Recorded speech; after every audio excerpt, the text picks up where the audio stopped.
Bismillahirrahmanirrahim. Assalamualaikum warahmatullahi wabarakatuh. Walhamdulillahi hamdan katsiran thayyiban mubarakan fih kama yuhibbu rabbuna wa yarda. Ashhadu an la ilaha illallah wahdahu la syarikalah wa ashhadu anna Muhammadan abduhu wa rasuluh sallallahu alaihi wa ala alihi wa ashabihi wa man tabi'ahum bi ihsanin ila yaumiddin. Amma ba'd. Ikhwana fiddin, a'azzani Allah wa iyyakum. Kita masuk pada al-mas'alatu tsaniyatu wa tsamanun, masalah yang ke 82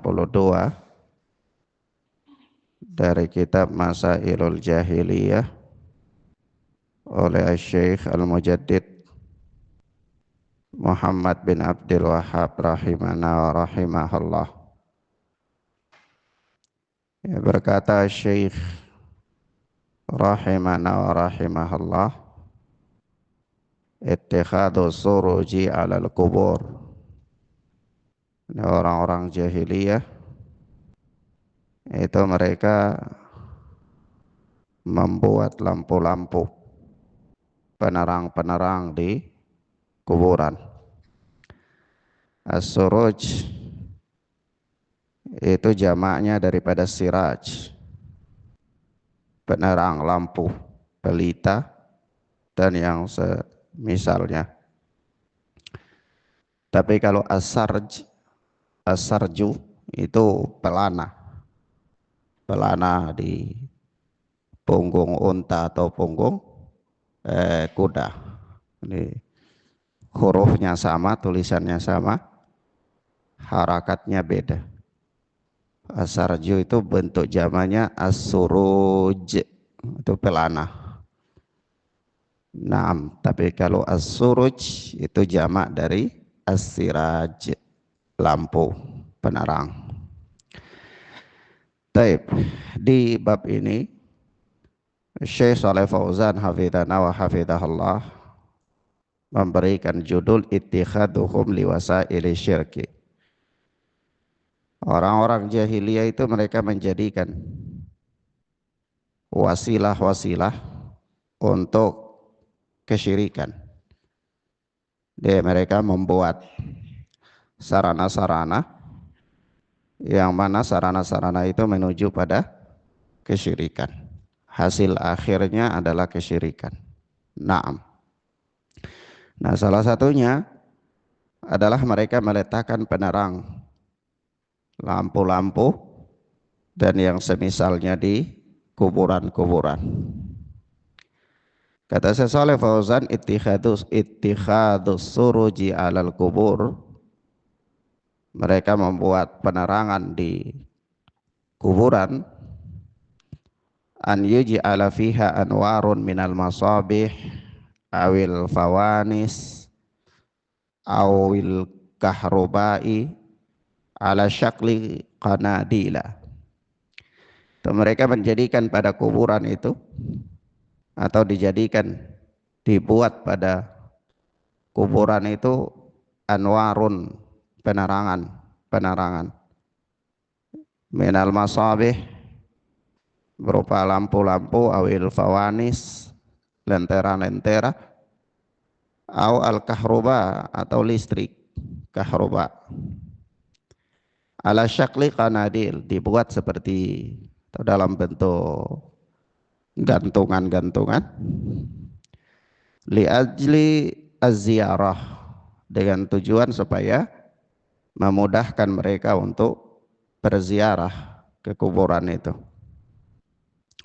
Wala yajuzu hadza, dan yang demikian tidak boleh.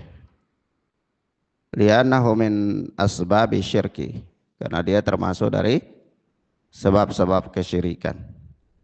Wa idza ihtaja an-nasu ila nur min ajli dafni mayyitin fa innahum yatuna ma'ahu bisirajin au fanusin bi qadril hajah. Maka kata Syekh Shalih Fauzan, apabila manusia itu mereka membutuhkan penerang dengan maksud min ajli dafni mayit, mau menguburkan mayit, mereka itu mau kuburkan mayit pada malam hari misalnya, sehingga mereka butuh penerang, fa innahum ya'tuna ma'ahu bisirajin aw fanusin biqadril hajah, maka mereka bisa datang bawa lampu sesuai dengan kebutuhan mereka dari rumah ya. Kalau butuh lampu untuk penerang di pekuburan, mau menguburkan mayit pada malam hari, ya bisa datang bawa lampu dari rumah sesuai dengan kebutuhan. Amma innahu yuj'alu fil maqbarati a'midatu kahruba'in thabitatun li ajli inaratiha fahadha mabniun anhu. Adapun kalau dia buat di kuburan itu tiang listrik, dia tancap tiang dengan kokoh untuk naruh lampu di situ, listrik atau yang semisalnya, dengan maksud sebagai penerang di kuburan tersebut, fahadha manhiun anhu. Ini dilarang. Yang demikian dilarang, kata Syekh Shalih Fauzan hafidhana wa hafidhahullah. Qala sallallahu alaihi wasallam, Nabi sallallahu alaihi wasallam bersabda, la'anallahu zairatil kubur wal muttakhidina 'alaiha al masajida was suruj. Allah itu melaknat para wanita yang menziarahi kuburan dan orang-orang yang menjadikan di atas kuburan itu masjid dan lampu-lampu. Wal hadits fi sunan. Syekh Shalih Fauzan, hadis ini ada dalam kitab Sunan. Di antaranya Sunan Abi Daud, Sunan Tirmidzi, ya, dan lain-lainnya. Hadisnya disahihkan oleh Al-Alama Albani rahimahullah, dan hadis ini asalnya dari hadis Ibnu Abbas radhiyallahu taala anhu. Kata Syekh Shalih Fauzan, wal haditsu fi sunan wa la'nun nabi sallallahu alaihi wasallam zairatil qubur yadullu ala anna al mar'ata mamnu'atun min ziyaratil maqabir wa innama ziyaratul quburi khassatun bir rijal wal la'nu yufidu anna ziyaratal mar'ati lil quburi kabiratun min kabairid dunub. Ini faedah tambahan ya. Faedah ini faedah tambahan. Faedah tambahannya maksudnya, kata Syekh Shalih Fauzan, itu bahwa laknat Rasul kepada para wanita yang berziarah kuburan itu menunjukkan bahwa wanita itu dilarang ziarah kubur. Wanita dilarang ziarah kubur. Wa nama ziaratul kuburi khassatun birrijal, karena ziarah kubur itu kekhususan laki-laki. Kekhususan laki-laki. Wala'nu, dan laknat di hadis ini yufidu anna ziyaratal mar'ati lil kuburi kabiratun min kabairid dunub. Ya, laknat di sini, laknat Rasul di sini, yakni la'anallahu zairatin kubur, ya, Allah melaknat para wanita yang berziarah kubur. Itu memberikan faedah bahwa ziarah kubur bagi wanita itu termasuk dosa besar. Ziarah kubur bagi wanita termasuk apa? Dosa besar. Ini pendapat. Kalau kita bahas masalah ini masalah fikih ya. Kalau masalah fikih itu ruang khilaf di dalamnya banyak sekali ya. Tapi yang jelas ini pendapatnya Syekh Shalih Fauzan ya. Barangkali antum mau berdebat dengan Syekh Shalih Fauzan, bisa, tidak apa-apa. Kirim email kepada beliau, debat. Ya Syekh begini ya, tidak apa-apa. Tapi ini pendapatnya Syekh Shalih Fauzan. Kalau ada pendapat yang lain boleh, ada pendapat fuqaha yang lain yang membolehkan memberikan keringanan dan seterusnya. Tapi itu bukan bab kita untuk membahasnya di sini. Hanya kita membaca apa yang disampaikan oleh Syekh Saleh Fauzan. Taib. Ya, di sini apa? Larangan meletakkan lampu-lampu di kuburan dalam bentuk apapun. Kalau manusia punya hajat misalnya karena dia mau menguburkan mayit pada malam hari, ya dia boleh bawa lampu dari rumah sesuai keperluan. Setelah itu sudah tinggalkan. Pulang ya pulang dengan lampu itu lagi. Ya. Naam. Kemudian kata saya di situ wala ana sallallahu alaihi wasallam al-muttaqidina 'alaiha al-masajida ay alladziina yataharrawna as-salata indaha aw yabnuna 'alaiha al-masajida wa hadza ashaddu aw alladziina yunawwirunaha li'anna hadza wasilatun ila syirki. Laknat Rasul sallallahu alaihi wasallam kepada atau Rasulullah melaknat orang-orang yang menjadikan di atas kuburan itu masjid-masjid. Maksudnya alladzina yataharrawna salata indaha. Itu orang-orang yang pilih salat di sisi kuburan. Au yabnuna 'alaiha al-masajid atau mereka bangun di atas kuburan itu masjid. Wa hadza asyad, ini lebih berat lagi. Lebih keras lagi larangannya.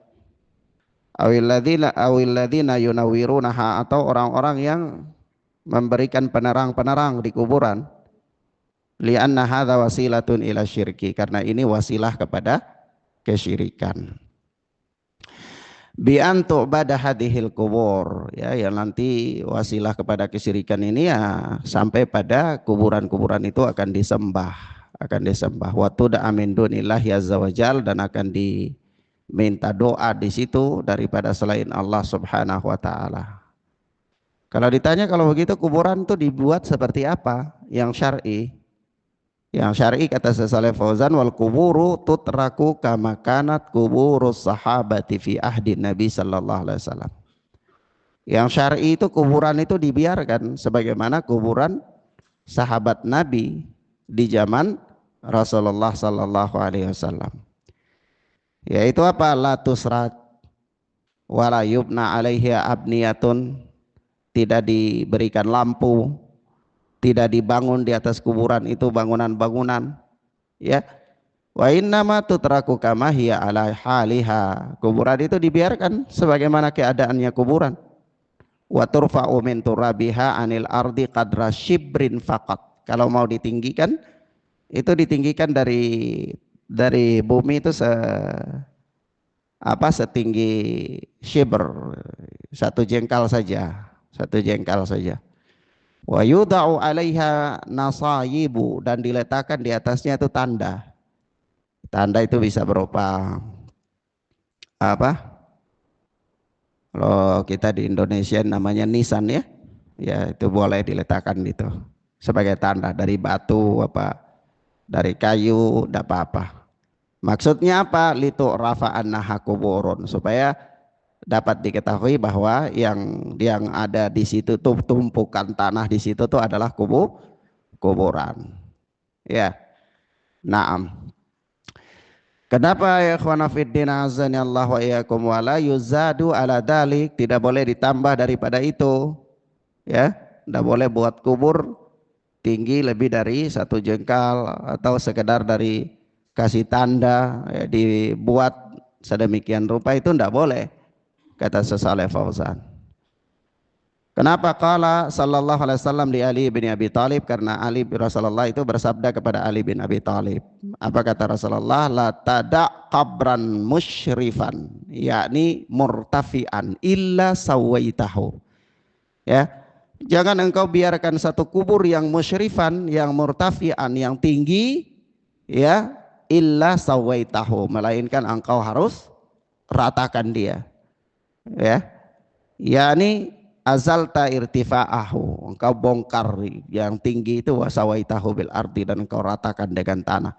Lianna israfahu wartifa'ahu yughril juhala biqasdihi, karena tingginya kuburan itu bisa mengecoh orang-orang jahil yang bermaksud untuk mencari-cari kuburan itu, ya. Kenapa? Li'anna syirka asra'u ila qulubil juhali minas sayli ila munhadarihi. Perhatikan. Karena syirik itu lebih cepat masuk ke dalam hati orang-orang jahil, orang-orang bodoh, itu lebih cepat daripada banjir yang mengalir dari dataran tinggi ke dataran rendah. Antum lihat banjir itu kecepatannya seperti apa? Ya, kalau di peristiwa di Aceh kemarin itu, saya pernah membaca informasi itu kurang lebih kecepatan banjir itu 800 km per jam, atau bahkan lebih cepat dari itu, dari kecepatan pesawat. Iya. Nah, itu cepat demikian itu, maka syirik itu masuk dalam hati orang jahil itu lebih cepat. Sama, syubhat itu sama, dia masuk dalam hati orang jahil itu cepat. Orang duduk mendengarkan kebenaran bertahun-tahun, dari masa muda sampai jenggot dan rambutnya putih. Ya, duduk dengar kebenaran terus menerus. Tapi begitu ada syubhat satu, langsung termakan sama syubhat. Begitu pula syirik satu, langsung termakan sama kesyirikan. Kenapa? Karena memang hal-hal ini dia mudah pada hati manusia. Kebenaran itu pada prinsipnya orang mau menerimanya susah karena dia kurang cocok dengan hati, perasaan. Sementara kesyirikan, syubhat, itu dia cocok dengan perasaan. Jadi begitu dia ada, langsung dimakan. Dia ada, langsung dimakan. Karena dia sangat cepat. Makanya dari itu, menutup pintu-pintu untuk menuju ke sana itu adalah perintah-perintah syariat. Maka dari itu tidak boleh ada ditinggi-tinggikan kuburan, tidak boleh ada dihiasi-hiasi kuburan, tidak boleh ada diletakkan lampu-lampu di kuburan. Kenapa? Karena dia sarana kesyirikan. Kalau kita katakan kan cuma sarana, maka kita katakan ya sarana kepada kesyirikan, itu dia masuk dalam hati orang-orang bodoh itu lebih cepat dari banjir yang mengalir dari dataran tinggi ke dataran rendah. Nah, mafhum ya? Taib. Kemudian kita lihat al-mas'alatu tsalitsatu watsamanon, masalah yang ke-83. Yaitu uqufuhum indal kubur, ya. Yaitu kekuatan mereka untuk berdiam atau menetap di kuburan. yakni itikaf. Orang-orang itu tekun sekali untuk itikaf di kuburan. Dia punya kekuatan untuk itu. Ya. Dia benar-benar serius di perkara tersebut. Masalah yang ke-83. Kata Syekh Al-Mujaddid Muhammad bin Abdul Wahhab, ittikhadul kuburi a'yadan. Ya, mereka menjadikan kuburan-kuburan itu sebagai a'yadan, sebagai sebagai perayaan-perayaan. Kata Syekh Saleh Fauzan, al-a'yad, apa itu al-a'yad? Al-a'yad itu jam'u idin, jamak daripada id. A'yad itu jamak daripada id. Apa itu id? Id itu wa huwa ma yatakarraru wa ya'udu wa huwa yanqasimu ila qismain. Id itu sesuatu yang dilakukan berulang-ulang dan kembali. Berulang-ulang dan kembali. Wa huwa yanqasimu ila qismain, dia terbagi menjadi dua. Ya, perayaan itu terbagi menjadi dua. Kalau dikatakan apa itu perayaan? Perayaan itu sesuatu yang dilakukan berulang-ulang dan kembali, selalu kembali. Pada waktunya datang lagi, pada waktunya datang lagi. Yaitu apa? Perayaan. Nah, kalau perayaan itu perayaan terbagi menjadi dua. Ada idin zamanin, ada perayaan waktu ditinjau dari sisi waktu. Yaitu apa? Ka'idi Ramadana wa idil adha, seperti id Ramadan, idul fitri dan idul adha. Itu dari waktu apa dari tempat? Dari waktu. Setiap waktu bulan Ramadan datang lagi idnya. Setiap kali Ramadan, selesai Ramadan datang lagi idnya. Itu dilihat dari waktu. Al-qismi tsani, bagian yang kedua adalah idin makani, id atau perayaan yang dilihat dari sisi tempat. Wa huwa al-makanul ladzi yujtama'u fihi ala madari sanati au ala madaril usbu'i au ala madari syahri.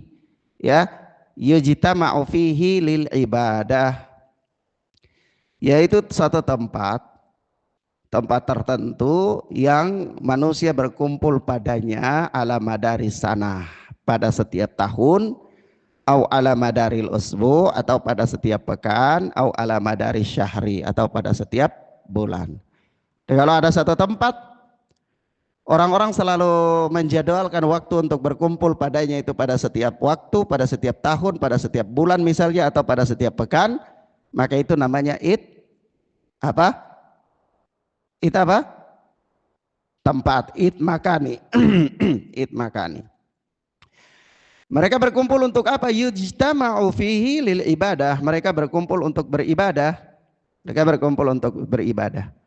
Wa Nabi sallallahu alaihi wasallam yaqulu la taj'alu qabri idan, dan Nabi bersabda jangan kalian jadikan kuburku sebagai id. Yaitu sebagai id apa di sini? Id tempat. Jadi tempat yang kalian selalu datang berulang-ulang ke situ untuk berziarah dan melakukan ritual tertentu, nanti saya jelaskan. Kemudian kata Syekh Shalih Fauzan, yakni makanan lil ijtima'i haulahu. Ya, tempat untuk berkumpul di sekitar kuburan itu, wal uqufi haulahu, dan beriktikaf di sekitarnya, wa taraddudi alaihi, dan kalian itu berulang-ulang mendatanginya. Tapi apa kata Nabi? Wasallu alayya haitsu kuntum fa inna salatakum tabluguni. Bersalawatlah kalian kepadaku dimanapun kalian berada, karena sesungguhnya salawat kalian itu sampai kepadaku. Di mana saja kalian bersalawat sampai kepadaku. Jadi bersalawat itu tidak mesti datang di kuburan Nabi baru bersalawat. Bisa bersalawat dari Keranggan sampai ke Nabi. Ya, bersalawat dari Bogor, bersalawat dari mana saja, dari Ambon sampai kepada Nabi sallallahu alaihi wa alihi wasallam, ya. Taib, di sini ada permasalahan penting. Permasalahan penting itu, perhatikan ucapan Syekh Shalih Fauzan di situ, yaitu yujtama'u fihi lil ibadah. Mereka berkumpul untuk beribadah. Maka kita tanyakan, apakah kalau orang dia menjadikan tempat tertentu sebagai id atau waktu tertentu sebagai id, tapi bukan untuk beribadah, apakah hal itu dilarang? Bukan untuk beribadah. Apakah khusus dia berkumpul untuk beribadah saja yang dilarang?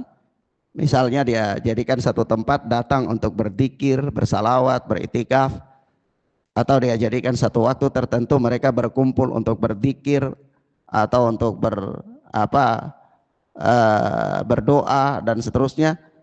Bagaimana kalau mereka menjadikan waktu-waktu tertentu sebagai id atau tempat tertentu sebagai id, hanya saja di sana tidak beribadah? Apakah hal ini dilarang atau tidak? Maka ini perlu dibedakan. Kalau kita baca Iqtidas Siratal Mustaqim Syekhul Islam Ibnu Taimiyah rahimahullah, satu tempat atau satu waktu didapat dikatakan id yang terlarang apabila terkumpul padanya beberapa hal. Pertama, berkumpulnya manusia padanya. Yang kedua, adanya tempat atau waktu tertentu. Yang ketiga, perkumpulan itu mempunyai karakter tersendiri. Yang keempat, ada unsur menyerupai orang-orang kafir. Kalau terpenuhi empat perkara ini pada pertemuan-pertemuan tersebut, meskipun bukan beribadah, dia terlarang. Meskipun bukan beribadah, dia terlarang. Paham ya? Oleh sebab itu, kalau orang berkumpul pada hari Ahad untuk olahraga, jalan pagi, lari pagi, ya, itu terlarang apa enggak? Dan terlarang. Meskipun dia berulang-ulang pada setiap hari Ahad. Kenapa? Karena dia tidak punya karakter tertentu di situ. Hanya sekedar olahraga, ini persoalan waktu. Ya. Orang berkumpul pada setiap malam Rabu untuk belajar misalnya. Itu termasuk terlarang enggak? Kan dia menjadikan id Rabu sebagai id. Maka kita katakan tidak terlarang. Kenapa? Karena di situ tidak ada unsur, ada karakter tertentu yang khusus. Paham ya? Ada karakter tertentu yang khusus dan tidak ada unsur tasyabbuh, tidak ada unsur tasyabbuh. Maka dari itu hal ini tidak terlarang. Tapi kalau dia berkumpul, ya, ada karakter tertentu seperti orang-orang berkumpul pada hari lahir, itu ada karakter tertentu yang dibuat di sana apa enggak? Ada.